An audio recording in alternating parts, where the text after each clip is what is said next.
Monsieur le ministre. La parole est à Monsieur Arnaud Richard. Oui, mes chers collègues, dans la continuité des questions de collègues à l'instant, ma question s'adresse à Monsieur Macron, ministre de l'économie. Monsieur le ministre, vous avez provoqué un profond émoi dans notre pays. Votre prédécesseur à Bercy nous présentait à l'été, avant son départ, un texte qui devait révolutionner l'économie française. Pour atteindre cet objectif, le seul et unique moyen était de réformer les professions réglementées, comme si le redressement de notre pays tenait entre les mains de ces professionnels. Je constate, Monsieur le ministre, que le ton a changé. Il faut croire que le secrétaire général adjoint de l'Élysée, qui a dû arbitrer ce texte, n'est pas le même que celui qui est au bord du gouvernement, et c'est une bonne chose, on s'en félicite. Mais croyez-vous vraiment que casser, comme l'a dit notre collègue, tout ce qui fonctionne dans votre pays va faire que les choses iront mieux ?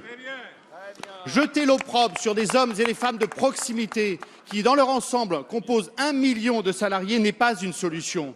Les porter au pilori par un projet de loi, par ordonnance, tout d'un coup, vous revenez sur la discussion, et c'est une bonne chose, c'est heureux, ça prouve que vous êtes un homme intelligent.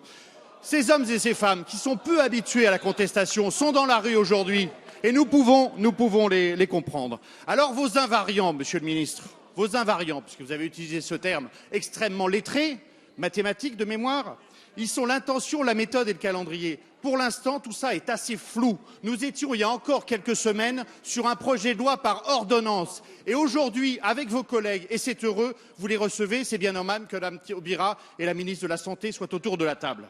Ma question est très simple, Monsieur le ministre. S'agit-il de répondre à un oukase de Bruxelles en la matière ou de conserver le système du service public à la française ? Très bien. La parole est à Monsieur Emmanuel Macron. Monsieur le Président. Allez, je pense qu'on va tout savoir là maintenant avec cette question supplémentaire, donc on écoute.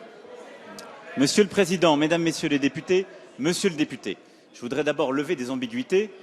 Vous semblez dire qu'un texte avait été arbitré et que dans mes précédentes fonctions, j'avais pu y participer. Il y a un fonctionnement gouvernemental qui fait qu'un secrétaire général adjoint à l'Élysée n'arbitre pas les textes. C'est le premier point.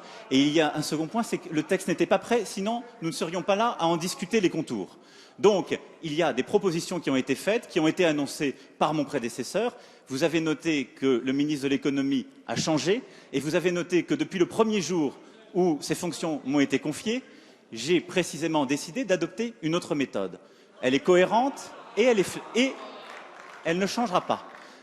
Elle reposera sur la transparence, je vous l'ai dit, le rapport de l'inspection des finances d'ici la fin de semaine sera mis en ligne, et sur la concertation. Donc à cet égard, vous pouvez être rassurés et la cohérence sera complète.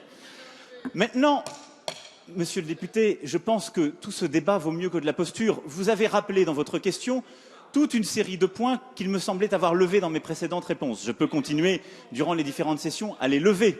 Mais honnêtement, les professions en question, comme le pays, dans la situation où nous sommes, méritent mieux que de rester sur des postures et de sans cesse caricaturer la position de l'autre. Donc, sur ce sujet, nous ne remettrons pas en cause les missions de service public. Nous ne remettrons pas en cause le service public à la française. Je me réjouis qu'ici, le service public à la française soit défendu. Je voudrais qu'il soit défendu dans tous ses contours et tout au large de cette Assemblée lorsqu'il est sur d'autres aspects attaqué. Je ne le constate pas. Parce que le service public à la française, ce ne sont pas que les notaires et les huissiers. Monsieur le député, ces professions réglementées, nous allons, l'une après l'autre, les voir, discuter avec elles, les moderniser avec elles, pour l'économie française et pour le bien des Français. C'est le seul objectif et celui dans lequel nous continuerons. Les choses ne sont pas décidées, c'est peut-être pour ça qu'elles sont encore floues. Je vous donne le maximum de clarté, mais elles ne sont pas décidées.